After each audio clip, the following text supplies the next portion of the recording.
Hey guys, it's Jill. So I've been toying with the idea of getting one of those portable pizza ovens for out here on the lanai. But as I did more research, I learned a few things. One of them is that they come with multi-fuel sources, which means you could use wood pellets, charcoal, or propane.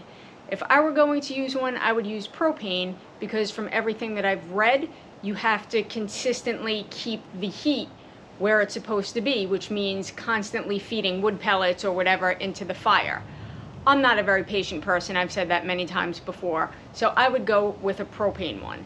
Now, being that I would go with propane, I started doing some more research and I wondered what would happen if I just got a baking stone and put it on our propane grill, because we already have a big propane grill.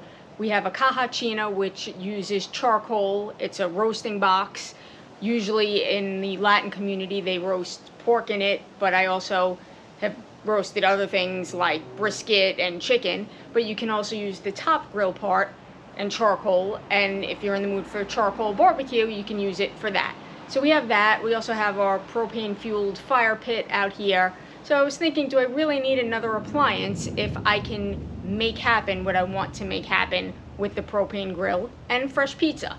I love pizza, I love supporting local places, but sometimes I enjoy just being out back, especially on days like this where it's in the low 80s and it's just gorgeous, and I want to make something homemade. That doesn't mean I won't go to my local pizzerias, because I still love doing that as well. But for this test, this is the first time I'm doing it, so win, lose, or draw, you guys are going to see exactly what happens. Right now, what I did was I took an easy shortcut. I bought pre-made pizza dough from the refrigerated section at Aldi's. Now you can pick it up from a pizzeria, but if I'm going to go to a pizzeria, I'm just going to get a pizza. So I was at Aldi's anyway doing some shopping, and I got everything I needed with the exception of the sauce, which I already had, and I don't believe they carry at Aldi's. I'm going to be using the Carbone brand marinara sauce. Now you can use whatever sauce you want. You can make homemade sauce. I'm a fan of either Carbone or Rao's, which are two premium sauces in jars. Yes, I could make my own sauce, but if I'm going to spend all that time, I'll be in the kitchen all day, and I would rather just do the easy thing, and again, use a premium jarred sauce. Any brand that you like. My two preferences, again, are Carbone and Rao's. If you're making a plain pasta dish, I have to say the Carbone arrabbiata sauce is delicious. It's the spicy sauce, and I just used that the other day. But whatever you like, you use. So right now I am letting the pizza dough get room temperature, because that's what all instructions have said to do. And it says to use corn flour on the baking stone. I found cornmeal. I think it's essentially the same premise. You just don't want it to stick. You don't want your dough to stick to the pizza stone. And also, you have to let the pizza stone heat to approximately 500 degrees Fahrenheit in the grill. So I'm going to start heating that up while I roll out my pizza dough. So I'm going to show you as I go along. Hang on. Now, everything I've read says that you should let your pizza stone get to approximately 500 degrees Fahrenheit. So I'm almost there.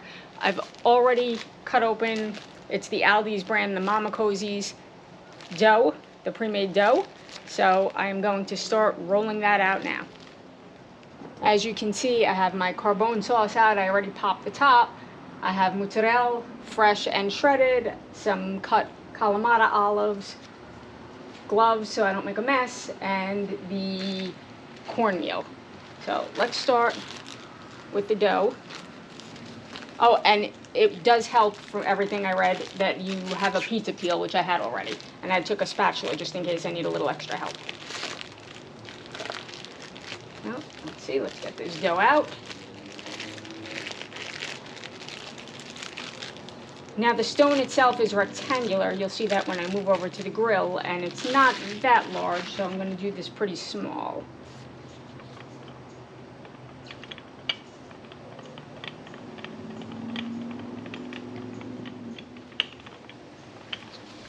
This rolling pin was actually my great-grandmother's, and my mother lets me use it, which I love.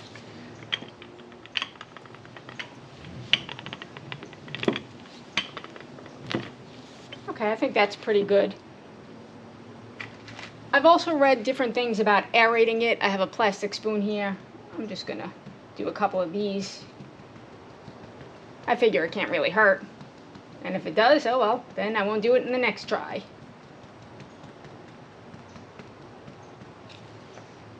Okay, so now, carbone marinara.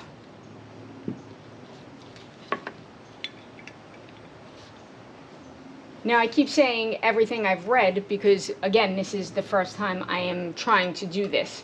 So from what I've read, it says you don't want your pizza to be too wet, and the toppings, you don't want them to be too heavy because then everything will just kind of get sticky and wet and weighed down and not make a nice crispy pizza.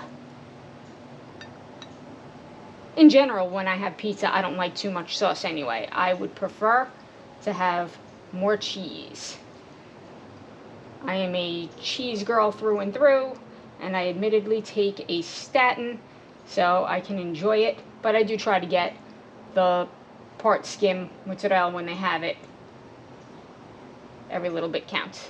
Okay, now the toppings. Sliced fresh mozzarella, I've already opened it.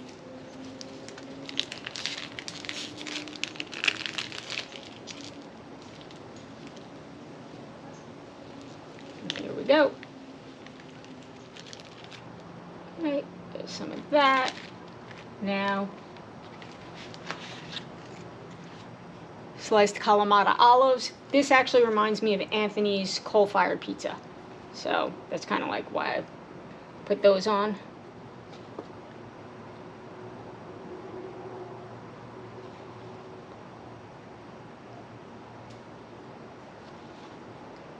Those all around. I like every bite to have a little bit of everything in it. Okay, there's that. And then just for good measure, I have some open shredded mozzarella. I'm gonna throw a little bit of that on as well.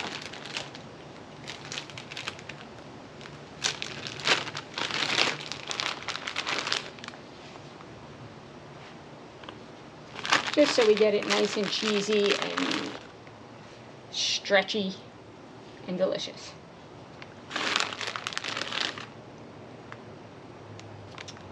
Okay, I'm going to check the temperature right now on the grill. So I did let the grill get a little hotter than 500 degrees. I've now opened the lid and turned the burners down so I can get it back down to around 500 degrees, and then I'm going to get the pizza on.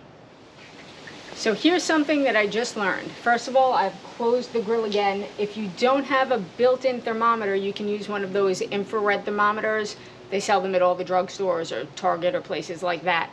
But I opened it and I had lowered the burners and it dropped down to 300 degrees Fahrenheit. So I just closed it again. I left the burners on low and we're moving up fairly quickly. We're almost at 400 degrees. So once we get to 500, I'm going to sprinkle some of the cornmeal on and attempt to put the pizza on the stone. Now what I learned just now was that I probably should have put some cornmeal on that baking mat while rolling out the dough, because it was very difficult to get the pizza onto the pizza peel, and then I'm gonna have to transfer the pizza from the pizza peel onto the stone. So I'm sure it's not gonna be pretty, but it's the taste that counts. I also changed my gloves because I was moving things around. So now I have nice fresh gloves to touch everything, and hopefully in about another minute or so we'll be able to try and do the transfer. So the grill has almost reached 500 degrees Fahrenheit again. I am going to add my cornmeal and then try and get that pizza slid onto the stone.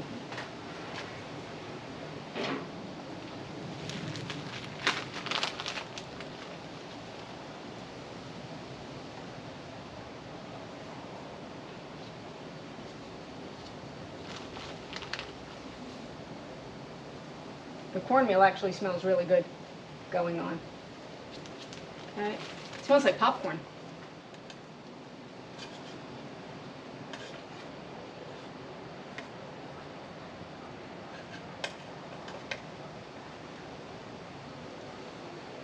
This is not an easy task, let me tell you. Oh, lost an olive. Be careful if you're sticking your hands in the grill. Now this is even with me putting cornmeal on the pizza peel. So guaranteed this is not going to be a pretty pizza, but hopefully it tastes good, and that's what counts. I think next time I would wait and add the olives after the fact because they seem to be sliding all over the place as well. Let's see if I can just get this on in some capacity. I know people that have been doing this for a very long time must be cringing at my methods here. Well, in some capacity, got that on there. Now let's just try and make it a little prettier. Be careful, again, if you're sticking your hands on here, it is hot. Try and stretch this dough a little bit. This is going to come out probably looking more like a flatbread than a pizza, but as long as it tastes good, I'll be happy. Okay, I'm going to close the grill and see what happens. It says about 10 to 12 minutes at 500 or so. Okay, I'm going to open up the grill top and see what it looks like. Well, it's definitely not as thin as I'd like because when I did the transfer, the dough kind of mushed up. So I guess it's going to be a little bit more of a deep dish kind of pizza. I think it is about ready though. So I'm going to try and get it off of this pizza stone and onto the pizza peel. I'll show you what it looks like completely when I'm done. Well guys, it didn't come out as round as I would have liked it to, but I think it's amazing, and I think that I'm going to continue to try this endeavor when I feel like spending some time out back in beautiful weather. If you guys make homemade pizza, please let me know in the comments how you do it and if there are any methods that I should be trying. I took it in the house and I cut a piece because I thought it was only fair that I try it on camera. So it looks a little bit like Sicilian. Let's give it a taste.